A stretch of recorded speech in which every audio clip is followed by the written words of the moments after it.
The stars were quiet that morning. Captain stood on the bridge of the UNS Horizon, looking out at the endless black space through the main window. His ship was old but strong. It had seen many battles. The metal walls carried scars from laser fire, and the floors still had marks from boots that had walked there for 20 years. Was a tall man with tired eyes. He had gray hair at his temples, though he was only 42 years old. War did that to people. It made them old before their time. He held a cup of coffee in his hands, feeling the warmth spread through his fingers. Behind him, his crew worked at their stations, checking systems and watching screens. "Captain," said Commander from her seat at the tactical station. She was younger than maybe 30, with sharp eyes that missed nothing. Her voice was calm, but there was a small edge to it. "We are getting a transmission. It is coming from the fleet." Did not turn around right away.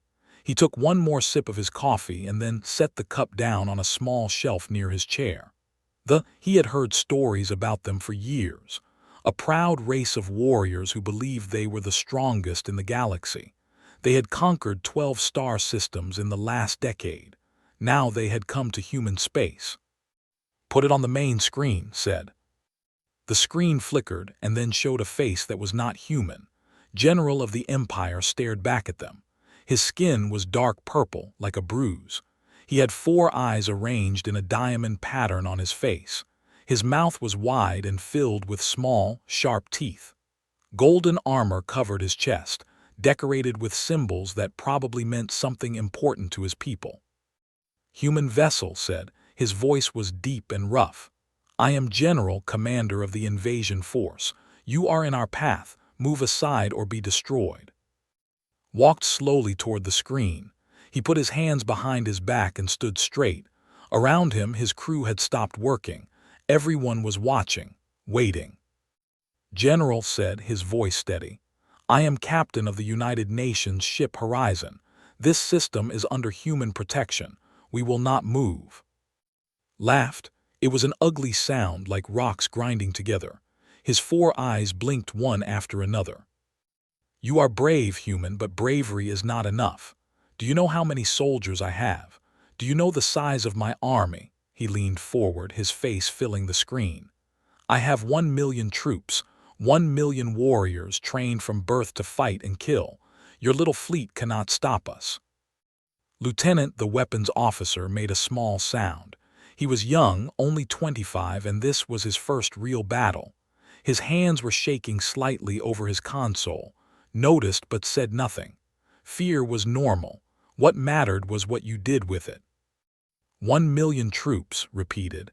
He let the words hang in the air for a moment. Then slowly a smile spread across his face.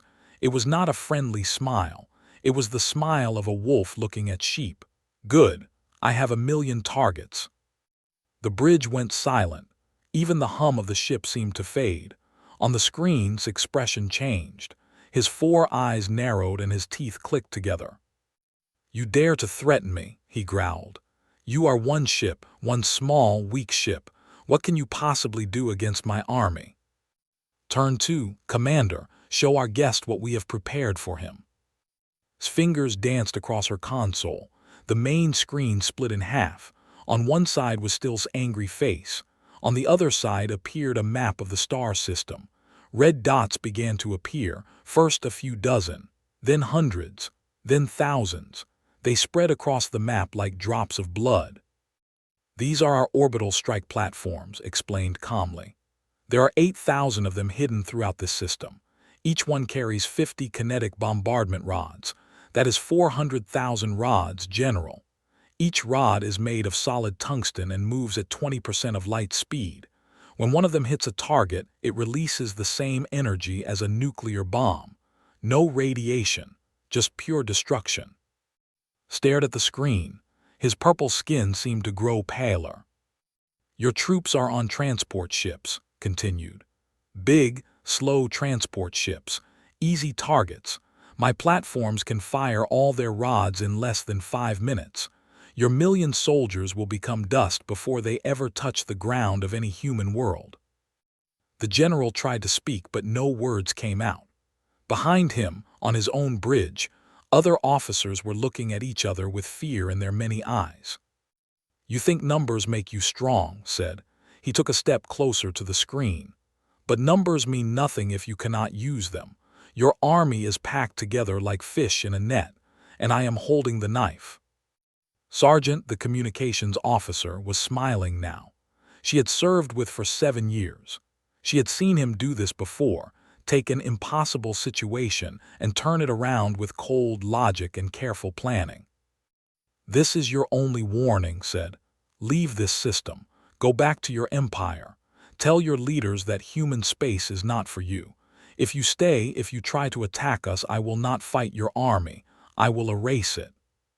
The screen went dark, had ended the transmission. For a long moment, no one spoke, then let out a breath he had been holding.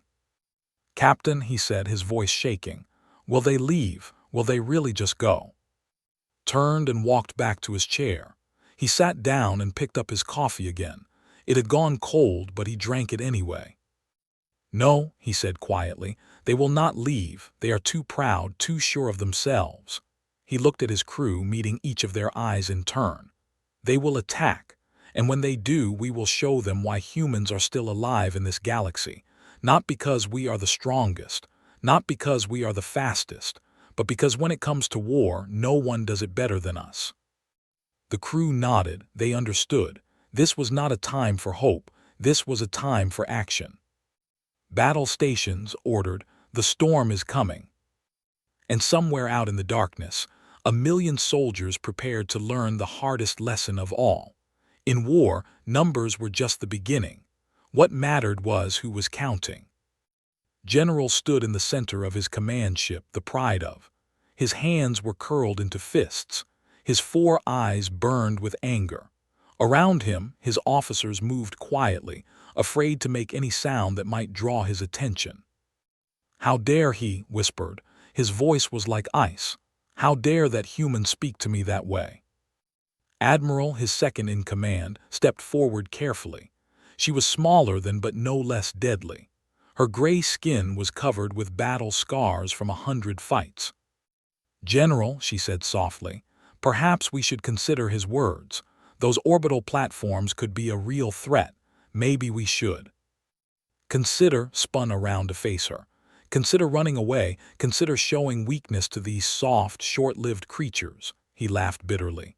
"No, do not run. We do not hide. We conquer." He walked to the main window and looked out at his fleet. 300 ships floated in formation. Transport vessels as big as cities carried his precious army. Warships bristled with weapons.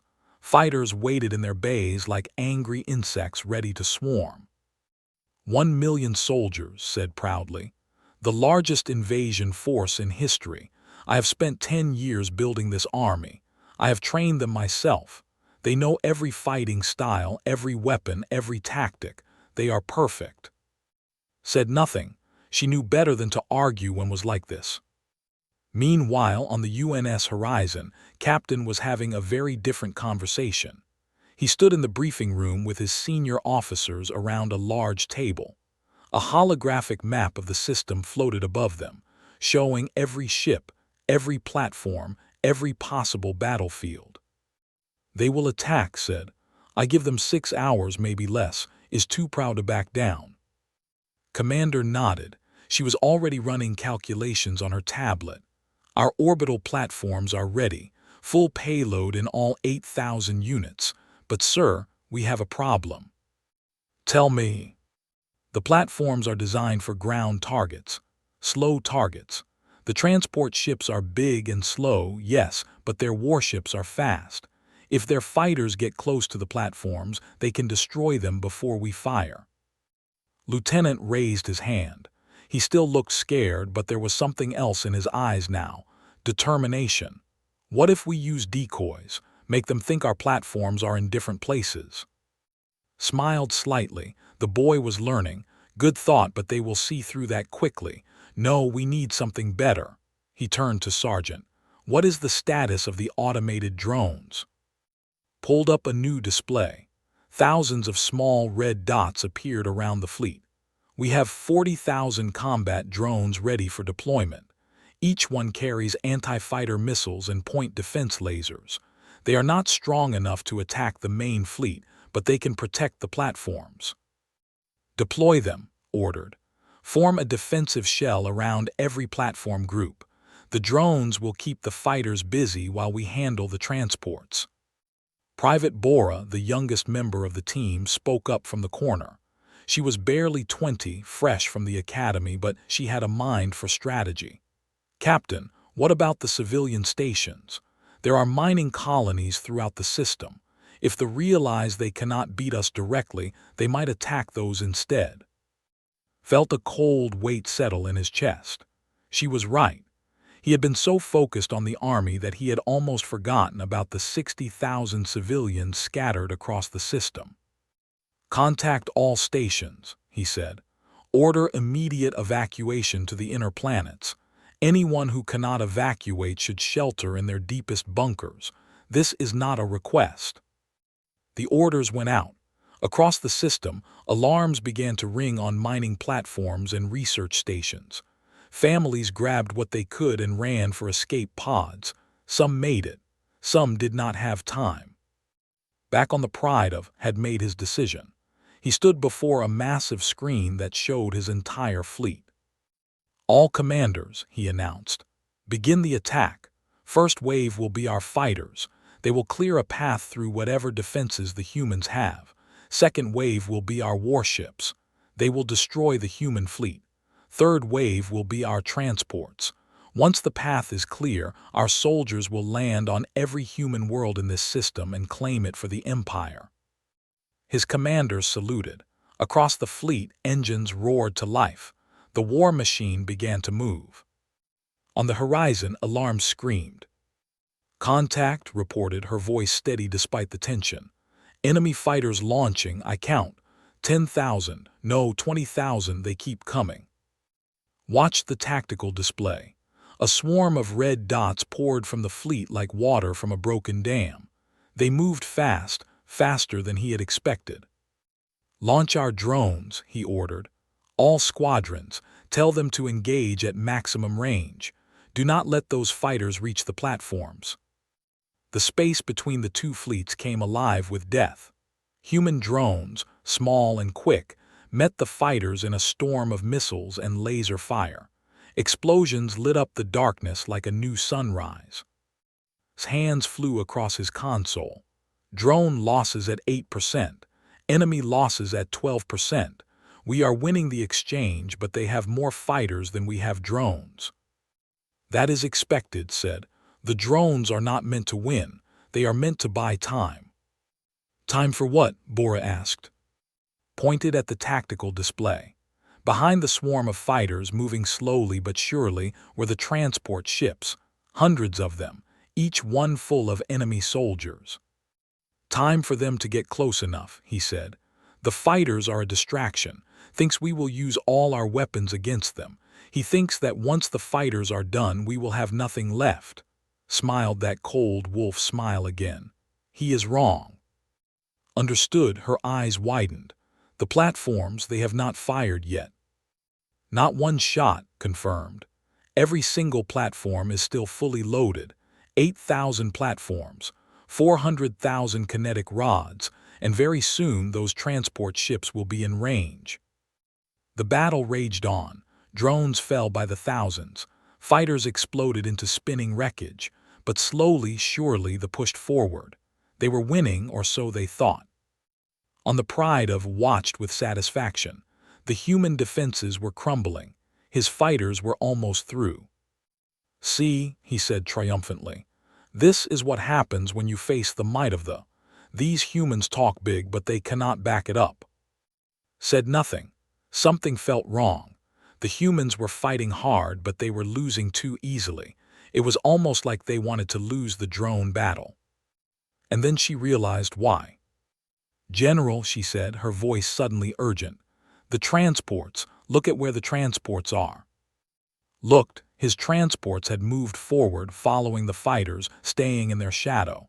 It was standard tactics. Keep the soldiers safe until the way was clear. But now they were deep inside the system. deep inside the range of those orbital platforms, the platforms that had not fired a single shot. No, breathed, no, no, no. On the horizon, gave the order that would change everything. All platforms, he said calmly, fire. And the sky turned to fire. The universe has many terrible things. Black holes that swallow light, stars that explode and destroy everything around them.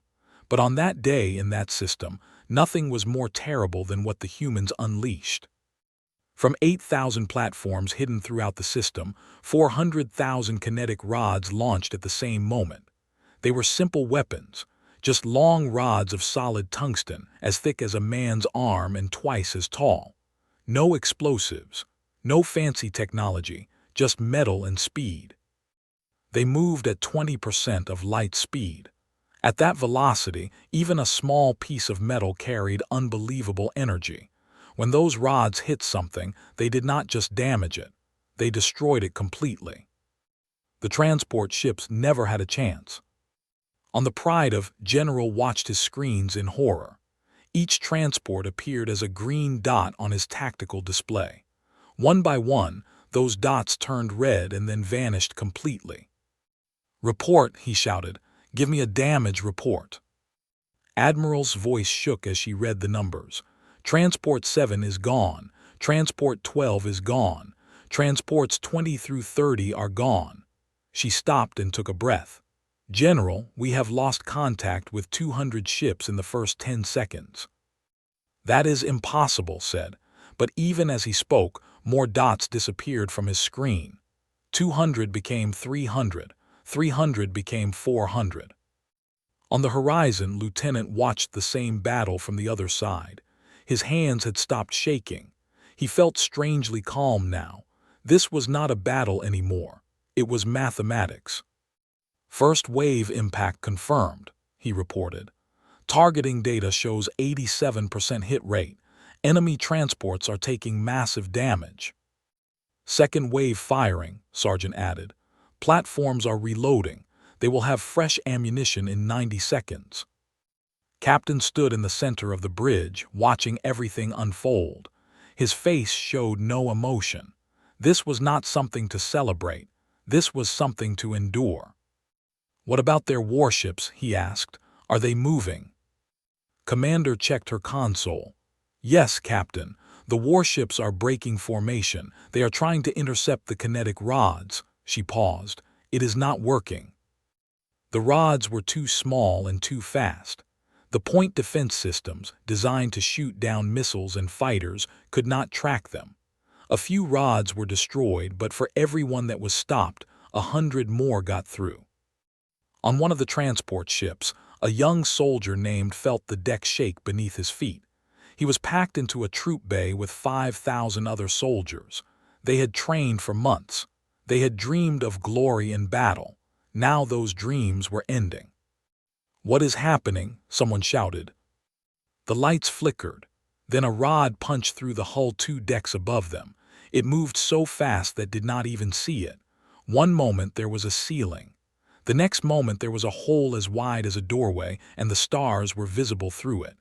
Air rushed out with a terrible scream. Emergency doors slammed shut, sealing the breach. But the damage was done. The transport was falling apart around them. "Escape pods," the officer yelled. "Everyone to the escape pods." They ran. Soldiers pushed and shoved in the narrow corridors. Some made it to the pods, some did not. Another rod hit the ship and then another. By the time reached the pod bay, half the ship was already gone. He climbed into a pod with 11 other soldiers. The door sealed and the pod launched into space. Through the small window, watched his transport break apart. The ship that had carried 5,000 warriors became a cloud of burning metal and frozen bodies. "Gods protect us," someone whispered. But the gods were not watching, or if they were, they did not care. Back on the horizon, Private Bora reported the escape pod launches. "Enemy soldiers are abandoning the transports. I count thousands of pods spreading throughout the system." Nodded slowly. Order the platforms to ignore the pods, target only the ships. We are soldiers, not murderers. Some might have argued that point. The pods were full of enemy warriors who would still fight if they got the chance, but had his limits. There was a difference between war and slaughter. Second wave impact in 5 seconds announced. 4, 3, 2, 1, impact. Another barrage of rods slammed into the remaining transports.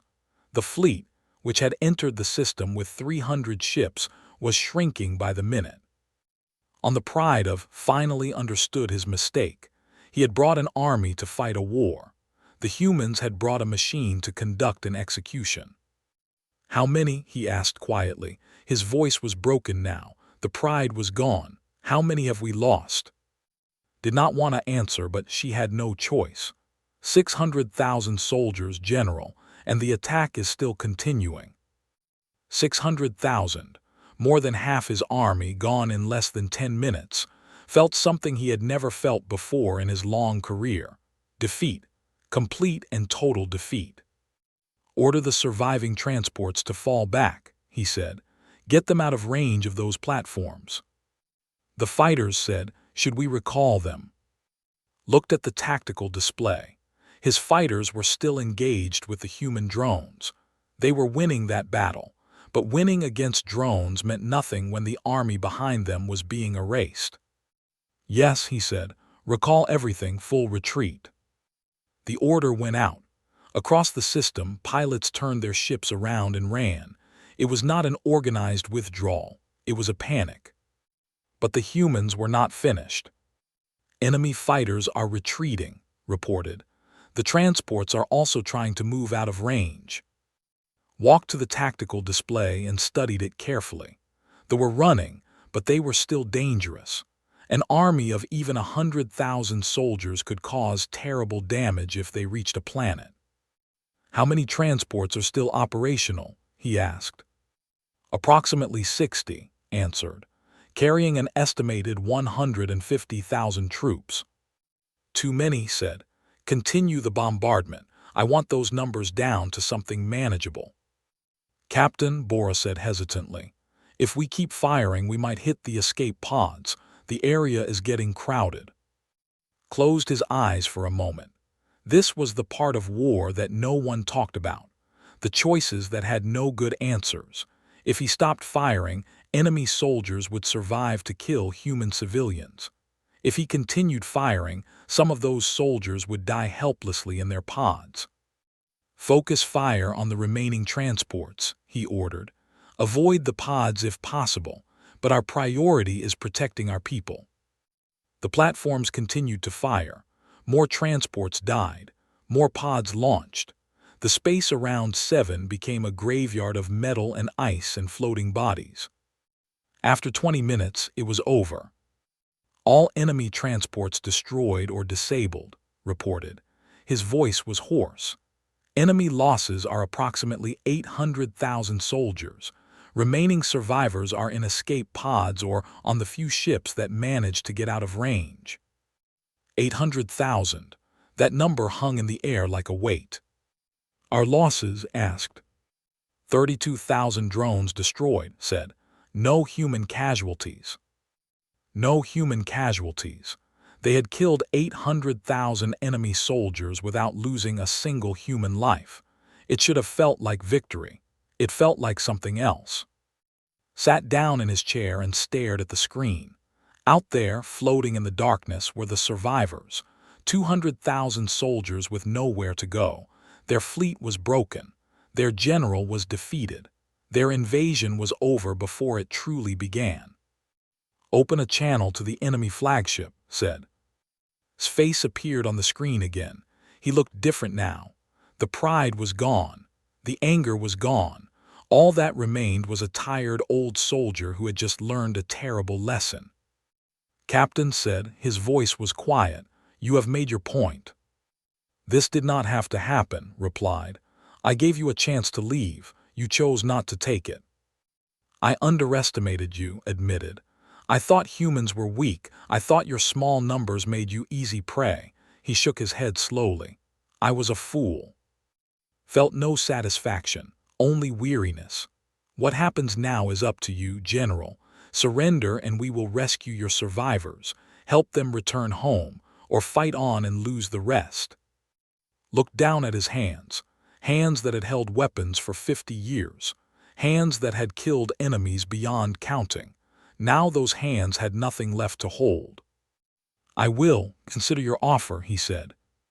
The screen went dark, and in the silence that followed, Captain wondered if they had learned their lesson, or if this was only the beginning of something worse.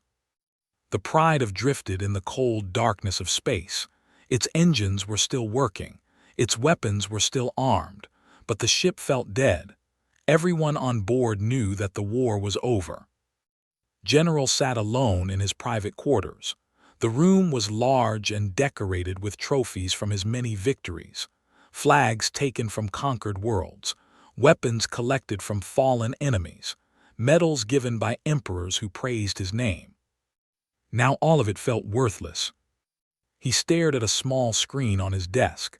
It showed the numbers, the terrible, unbelievable numbers. 800,000 soldiers dead. Most of them never even saw the enemy.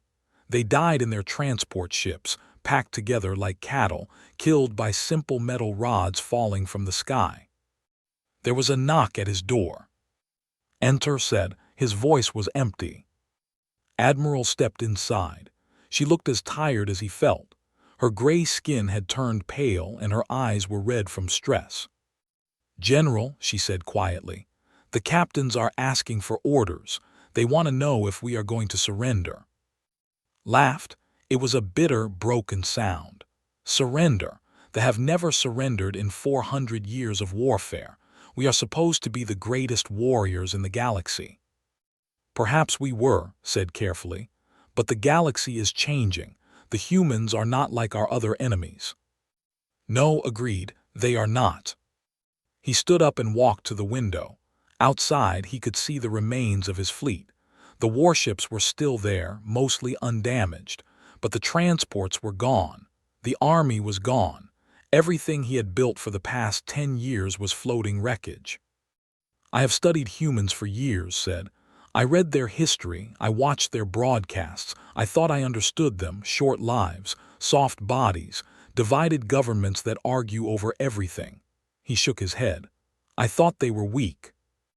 They defeated us with machines, said. They did not even fight us directly.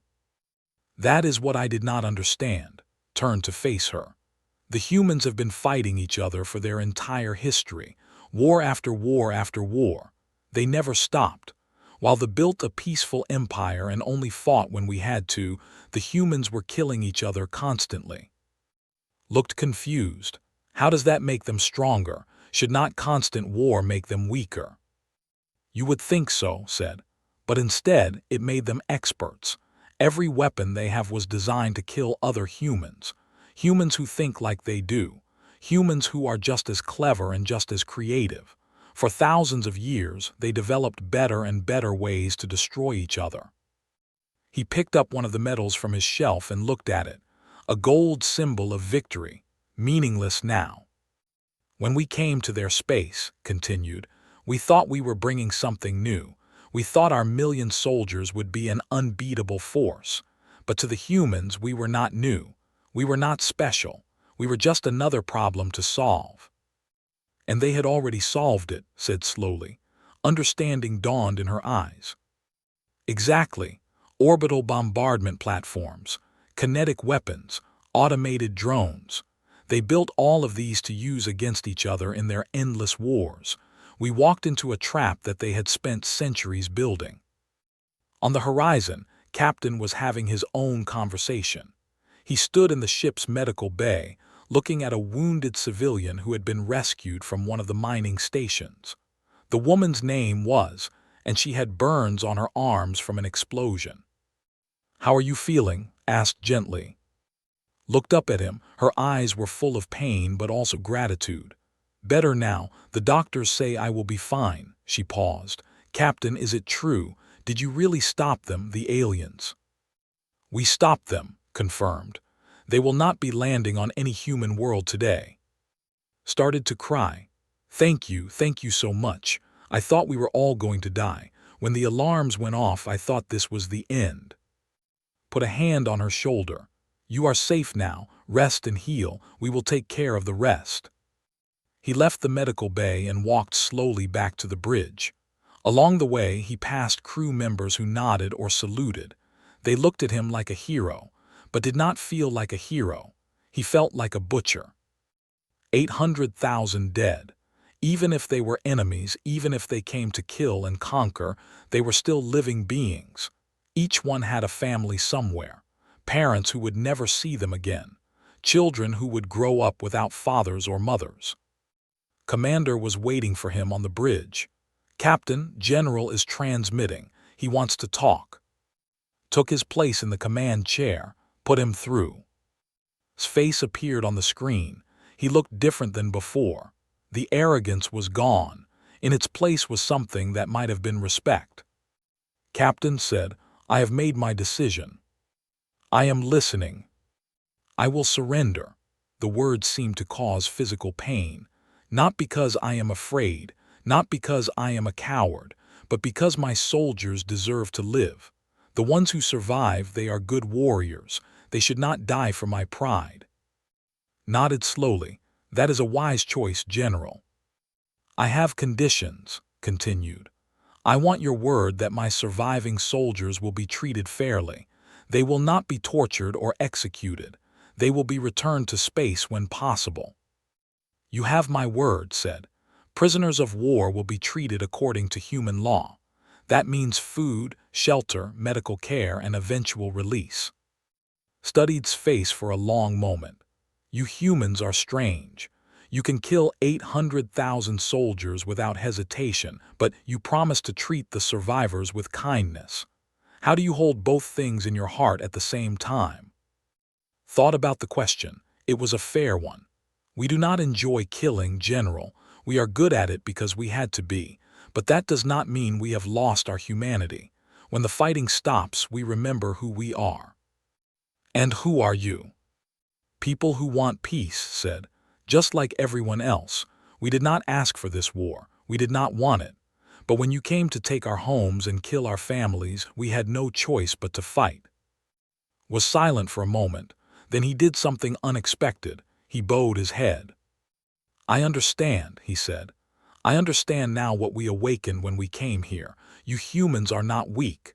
You are not prey. You are survivors. You survived your own world and your own nature, and nothing we can do will be worse than what you have done to yourselves. Did not know how to respond to that. It was true in a way.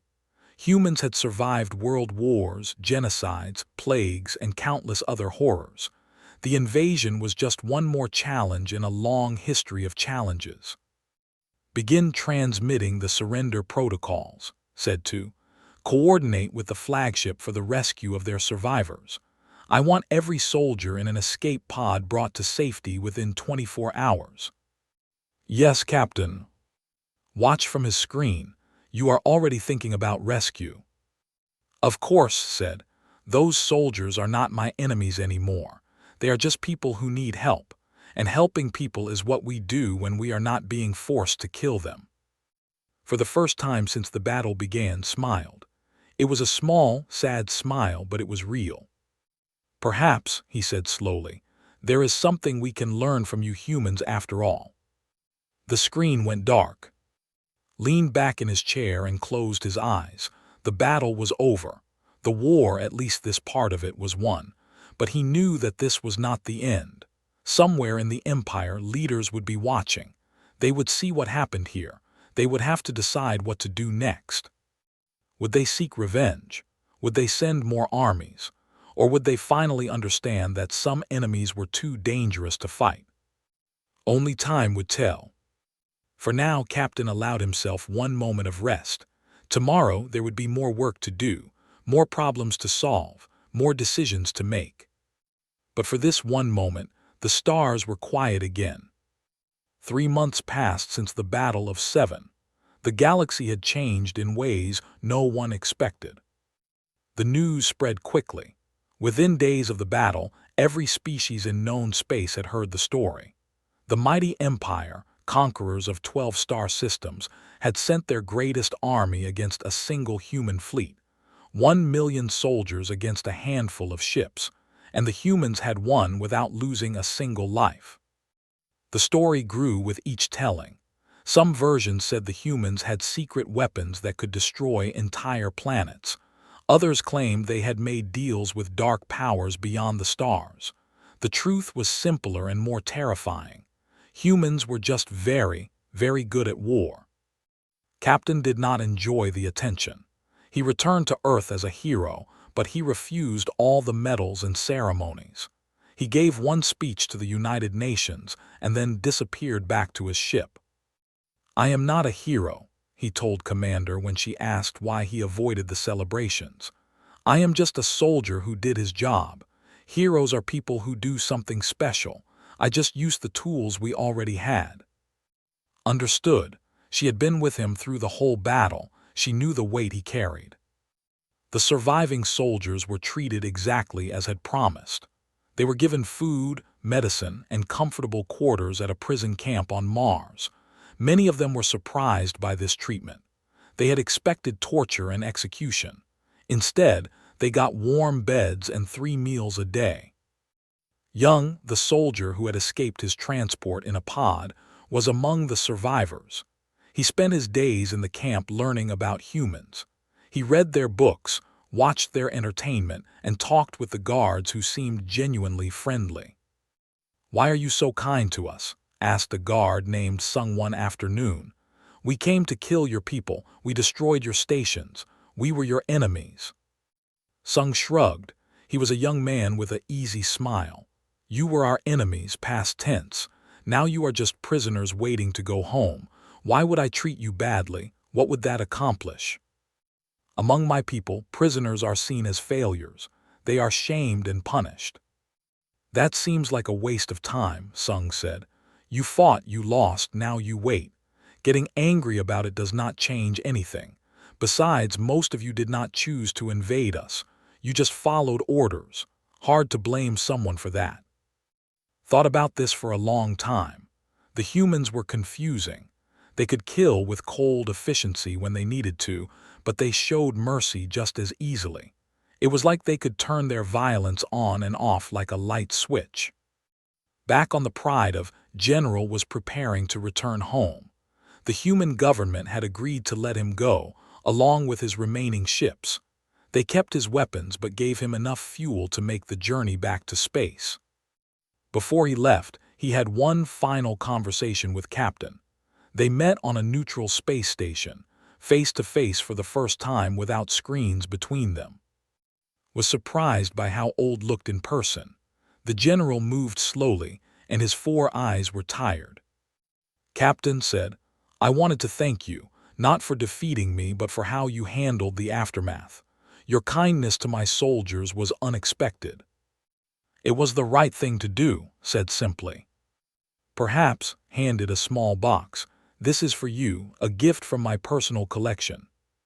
Opened the box. Inside was a medal, one of the ones he had seen in quarters during their video calls. It showed a warrior standing over a defeated enemy. "This is the Medal of Supreme Victory," explained. "It has been in my family for 10 generations. My ancestor earned it by conquering 3-star systems in a single campaign. I carried it into every battle for 50 years. He paused. "Now I give it to you." "I cannot accept this," said. "This is your history, your family honor." "Honor?" laughed softly. "You taught me that honor is not about winning battles. It is about how you treat others. You could have killed all my soldiers, every single one. Instead, you saved them. You rescued them from the pods. You healed them when they were hurt. That is true honor." Looked at the medal in his hands. It felt heavy, not because of the medal but because of what it meant. "What will you tell your emperor?" asked. "When you go back, what will you say about what happened here?" Was quiet for a moment. Then he spoke slowly, choosing his words with care. "I will tell him the truth. I will tell him that we encountered a species unlike any we have faced before, a species that has spent its entire existence fighting itself, a species that has turned war into a science and death into an art. I will tell him that if we are wise, we will never threaten them again. And if you are not wise, smiled grimly, then we will learn an even harder lesson, and I do not think our empire would survive it. They shook hands. It was an awkward gesture for whose species did not touch in greeting, but he had learned the human custom and he wanted to show respect. "Goodbye," Captain said. "May we never meet in battle again." "Goodbye, General. May your journey home be safe." The fleet departed 2 days later. The remaining warships, battered but functional, made the long trip back to their empire. They carried with them stories that would be told for generations. On Earth, the human governments held meetings to discuss what came next. Some wanted to build more weapons, more defenses, more ways to destroy their enemies. Others argued for peace, for reaching out to thee and trying to build understanding. Captain was asked to give his opinion. He stood before the council and spoke quietly. "We won this battle," he said, "but we should not celebrate too much. Victory in war is not something to be proud of. It is something to survive. Every soldier we killed had a family. Every ship we destroyed was someone's home. We did what we had to do, but we should not pretend it was good." The council listened in silence. "If the comeback, we will fight again. We will do whatever is necessary to protect our people. But we should also try to prevent the next war. Not through threats or fear, but through communication. We should reach out. We should trade. We should learn about each other." "And if that fails?" one council member asked. His expression hardened. "Then they will learn what happens when you count your army before the battle is over. They will learn that in war, the side with the most soldiers does not always win. Sometimes the side that wins is the one that knows how to use what they have." The council voted. They decided to send a diplomatic mission to the empire, a chance for peace, a chance to avoid another war. 1 year later, an ambassador from the empire arrived on Earth. His name was the young soldier who had survived the transport destruction. He had been released from the prison camp and had become a voice for peace among his people. He brought a message from the emperor. It was simple and direct. "We have learned our lesson. Humans are not prey. They are not weak. They are survivors just like us. Let us be friends instead of enemies. Let us trade instead of fight. Let us build together instead of destroying each other." Was there when the message was read. He stood in the back of the room, watching. When saw him, the young walked over and bowed deeply. "Captain," said, "I never thought I would see you again." "Life is full of surprises," replied. "I wanted you to know something." Looked up, his alien eyes full of emotion. "When I was in your prison camp, I learned what humans are really like. Not monsters, not killers, just people trying to survive in a dangerous universe. That is when I decided to work for peace." Smiled for the first time in months. Then something good came from all that death after all. "Yes," agreed, "something good." The two former enemies shook hands, and across the galaxy a new chapter began. Not a chapter of war and destruction, but one of hope and understanding. Humanity had proven its strength. Now it was time to prove its wisdom. And somewhere in the quiet spaces between the stars, the universe watched and waited. There would be other challenges, other enemies, other battles to fight. But for now, the guns were silent.